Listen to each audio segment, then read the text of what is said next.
food is flexible in terms of creativity and imagination, and that's what I love most about it. So as a chef, the most satisfying thing to do is to create something that brings people back to you saying, oh my gosh, this tastes exactly like what my grandfather used to make. And I'm so happy to have found you to recreate this food and bring back that memory. So this is one of the best souvenirs that I got. I think it was like a turning point in my life where things just went crazy in a very good way. After my experience as a finalist on MasterChef Singapore, I became fascinated with the sheer diversity of our national dishes. I am Hainanese, and I think so much of our identity is expressed in our food. As an aspiring chef, I want to preserve the legacy of the Hainanese flavours that my grandfather first introduced to me. I can smell the very familiar flavours of the mutton soup, but I need to find out about my own culinary heritage. Whoa, smells so good! And the stories behind my food. I would presume it's like a British dish. I'm Gen Lee, and this is the food that made me.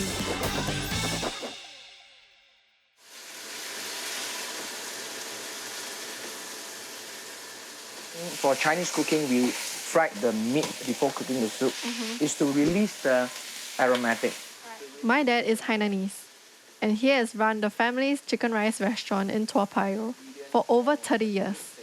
As I train to become a fully fledged chef, he's my toughest critic, but also my greatest mentor.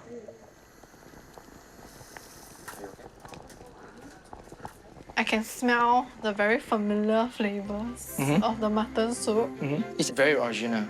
This recipe is from your yaya. So I can say it's like, wow, 30 years at least. 30 years? Yes. So we're eating history here. Yeah, that's right. 吃饭咯! 饭哦, yeah. Yeah. Okay. Right. 来吃，妈咪吃。Hainanese herbal mutton soup is the one dish I'm most familiar with. Every family, including mine, uses a different concoction of herbs. But the one thing that's consistent in all Hainanese mutton soup, fermented bean curd, which you don't find in the Teochew variety. Today, we use lamb ribs in this soup. But traditionally, goat meat was used for special events like weddings and festive occasions. Mutton soup and chicken rice, all familiar Hainanese fare. These dishes are the only memories I have of my grandfather. Because I need to learn like European style cuisine. So it's nice to be able to go back home and learn like all these local and heritage recipes that I wouldn't get to learn outside, like, even if I pay money for it. It's nice to know more about Hainan cuisine actually. Singapore's classic Hainanese dishes are truly iconic, from the national breakfast of kopi and kaya toast to our legendary chicken rice. They are among Singapore's classic comfort foods. But despite loving these dishes, most of us know little about the true origins of Hainanese food. I have so many questions in my head about Hainanese cuisine. And I think that the best way to answer those questions is to actually meet the person who's putting together a book on Hainanese food. My friend Brian Wong is a restaurateur. He shares my passion for preserving the local flavors, and he's also Hainanese. For the past year, he's been visiting Hainan Island every month to track down the origins of Hainanese food. He plans to publish the very first heritage book on Hainanese recipes and the stories behind them. We are meeting at Chin Chin Eating House on Purvis Street.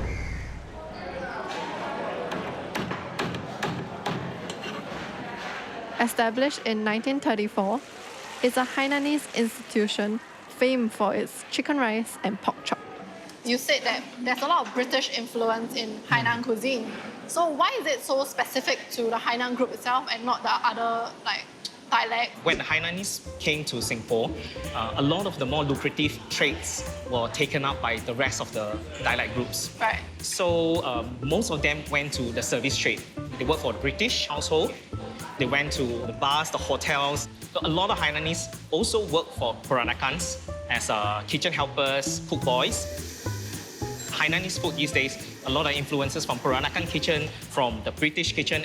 So can I say that Hainan cuisine is a very fusion? Yes, yes, it is. Okay, I shall try this first. Never have I tried this in my whole life. Instead of breadcrumbs, so Hainanese we use the cream crackers to coat the pot. Oh, so this is cream crackers. Yes, breadcrumbs is more difficult to get. Yes. So it has been replaced by cream crackers. Hainanese pork chop is a dish that always reminds me of my childhood. And it's also interesting how they have kept the potato and peas, which is very British. Very British. So is there a reason why Hainanese cuisine is not very like fine dining? If we look back in Chinese food culture, Hainanese food is never like the top 8 cuisine in China. Most of the Hainanese, when they come to Singapore, they were at the working class level. When they decided to set up stalls and own restaurants, they eventually made it to suit the mass market. I think we should be proud of it. We serve food that is affordable and it's delicious and it's just like what brings you back home.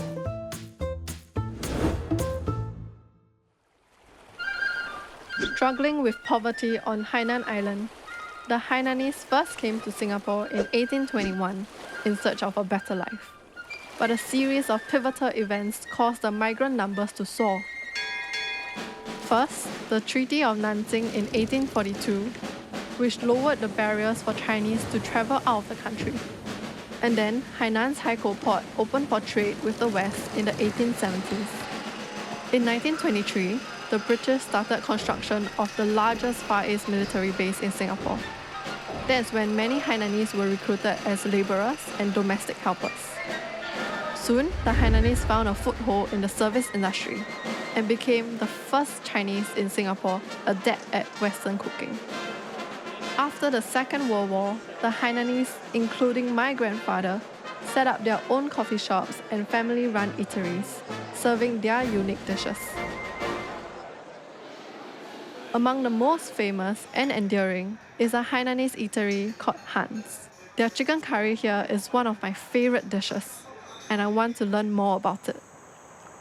The man behind it, Mr. Han Chun Fok, has arranged to meet me here first, because it seems that this is where the recipe originated, the old Hainanese Village. When the British naval base at Sembawang was established in the 1920s, it triggered the development of the surrounding area. And with much of Chinatown settled by the Teochews, Hokkiens and Cantonese, the Hainanese spotted a new opportunity. They quickly settled on the fringes of the naval base, and by the 1960s, the Hainan village was flourishing. Yeah. This is my house. In front of the house, we got one open space, badminton court. When you were like living here, how was your life like? Majority of the people staying here is Hainanese, but not all Hainanese. There are people like Malay, Indian, and I remember even got one British family staying just 2 houses away. My mom is working for the British family as a housekeeper. During that time, I remember my mom brought back one dish. The dish, in fact, today is still quite popular on Han's menu. I would presume it's like a British dish because it came from a British family. If you ask me how to say this dish is British or Hainanese.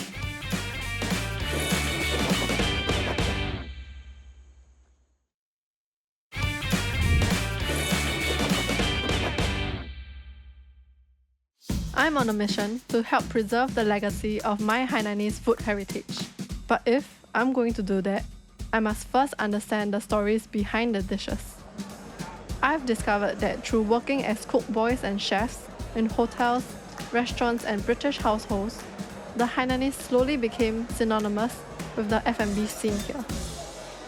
And today, the founder of one of Singapore's beloved brands, Han's, is about to tell me the story of how the Hainanese chicken curry became their signature dish. This is the Han chicken curry.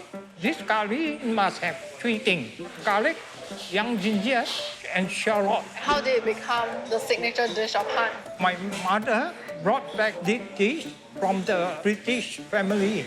By looking at the dish and also testing the dish, we found that this is a nice dish. Maybe can further develop. When Hans opened the first cafe outlet at the arcade selling simple Western food, So it the was response was so good. You ask me whether this is British or Hainanese, I cannot decide. during the colonial era of the 19th century, the British discovered a passion for Indian food. They took their love of curry with them to every corner of the British Empire, including Southeast Asia. In Singapore, their Hainanese domestic workers learned to cook curry, but they created a different taste by incorporating local ingredients. The Peranakan influence of lemongrass lifted the flavor, while coconut milk was used as a thickener. I actually brought chicken curry Good, good. from an Indian store. You can see right off the bat that it looks super different. Oh, okay. It has more spices. It's a bit more watery as well, not as thick. When I first taste it, right, there's a very strong cumin taste that I think the Indians use a lot. I don't think you use that in your chicken curry, right? No. By the 1950s, the Hainanese had established a grip on Singapore's F&B industry. Some of these establishments are now household names, including Yakun Kaya Toast, Jack's Place, and Old Chang Kee. How did they come to dominate the F&B scene within just 30 years? The best way to find out is over a classic Singapore cocktail.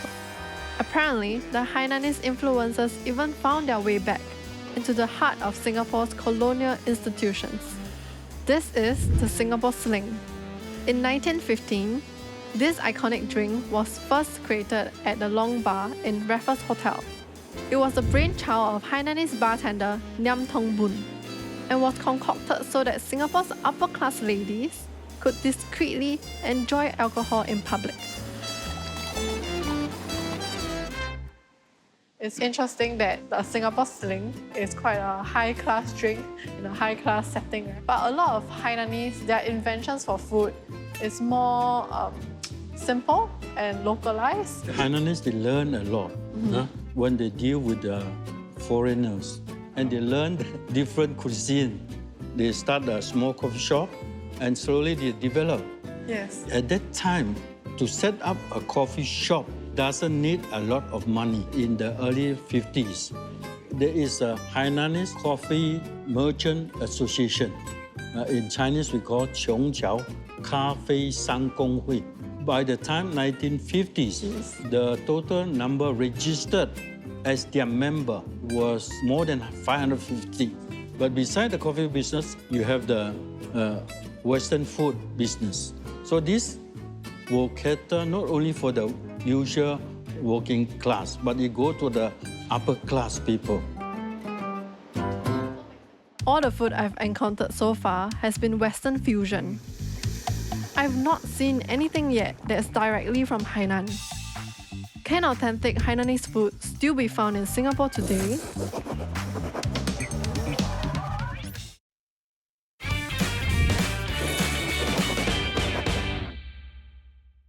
I'm Jen Lee, and I'm on a journey to discover my culinary roots. 30 years, Yes. so we're eating history here. And I've been fascinated by the ingenuity of my Hainanese forefathers. We serve food that is affordable and delicious. They became experts at fusing flavors from many different cultures. But now, I really want to look for a dish that's an authentic Hainanese dish. I've never eaten this dish. But a friend who is very big on Hainanese food once told me about a traditional Hainanese snack, the ibua. I started asking them more questions about what are the signature dishes or what is the most iconic, like, must-have. And the first thing they said was ibua. It is my culture, but I have no idea what is it about. So today I'm just making the ibua. from some online recipe. I'm not sure if it's going to taste legit, so I'm bringing my batch of yi bua for a taste test at a store in Toa Payoh that sells it fresh every day.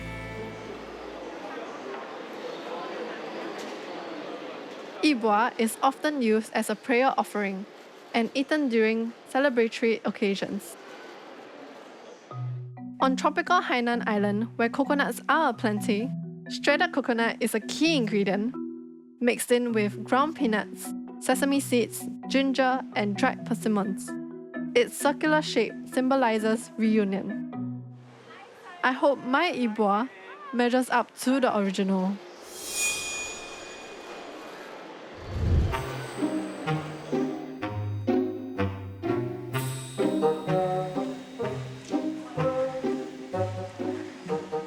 What do you put on top of the kueh? This is goji berry because I realized there's a red dot on the Hainan kueh, but I couldn't find any red colouring at home.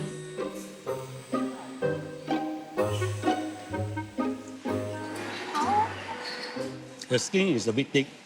The skin have to be very thin. The ginger is not refreshing enough. But overall, for a first attempt, I think it's a very good try. Now it's my turn to try Simon's version.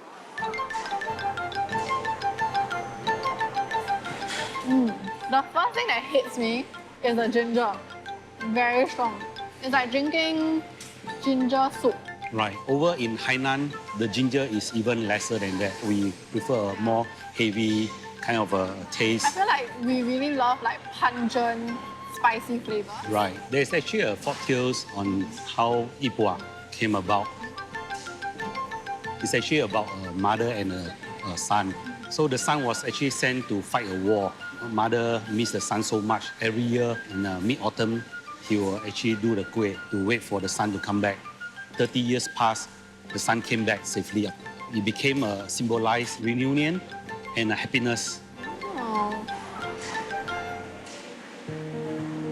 Is this the only shop in Singapore that actually sells Hainan kueh? Because I've never seen it in any other market Yes, before. we are the only shop in Singapore that make fresh yi bua every day. There's always a sentiment on this kueh for the older generation.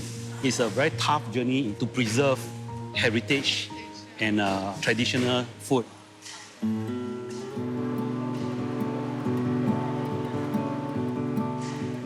Let's say, in the future, you decided to retire. Do you think that this Hainan kueh can still carry on its tradition? If this day do happen, I think we got no regret. Sadly, I'm not sure how long the art of making yi bua will continue. As much as I love to fuse flavors and to innovate, is it possible to satisfy our modern taste and respect long-held traditions?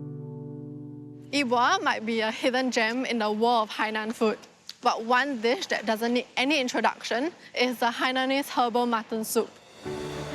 Mutton soup might not be as popular in Singapore compared to Hainan, but Ivy's Hainanese herbal mutton soup has built up a devout army of followers since 2000.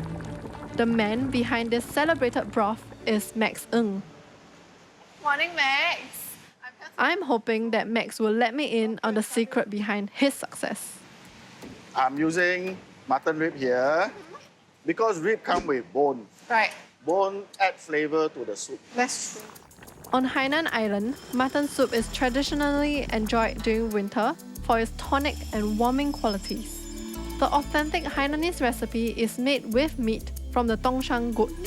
Its meat is rumored to be aromatic, but without the unpleasant smell commonly associated with mutton. This is like so heavy. The mutton that's available in Singapore is stronger tasting, and the local versions of this soup has evolved to use heavier seasonings and more herbs to cover the gamey smell. Slowly, Okay. slowly. Go straight, dip into it. But it's quite tough, huh? So it's quite fun, right? Yeah. The simple magic words that we stick to is the gao gao part of it. They love it. They love it. Singaporeans love this gao part of it. Yes. I've seen customer with a small pot of mutton eating 2 bowl of rice. It's very common. Do you think this heritage traditional recipe will get lost? Yes, it will get lost somewhere. will? Because there are a few outlets that I used to see has stopped selling. So yeah, we are quite fearful of it. To hear Max express such fears was a real shock. It got me thinking about how I can preserve my yeye's mutton soup legacy. To be very honest, I wouldn't change a thing about the mutton soup recipe.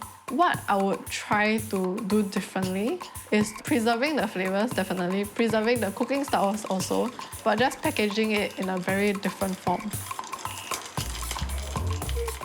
In this cabbage parcels is basically the minced up mutton meat that has already been braising for 3 hours, so it's really tender.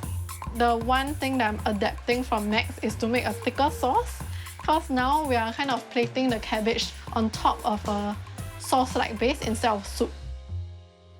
With my version of the Hainanese herbal mutton soup ready to serve, it's time to taste test with my toughest critics, my family. This is actually based off of Yeye's mutton soup recipe. Oh. Yeah. So, and I wanted to kind of put it in a plate that would be seen in a fine dining setting. So let's try.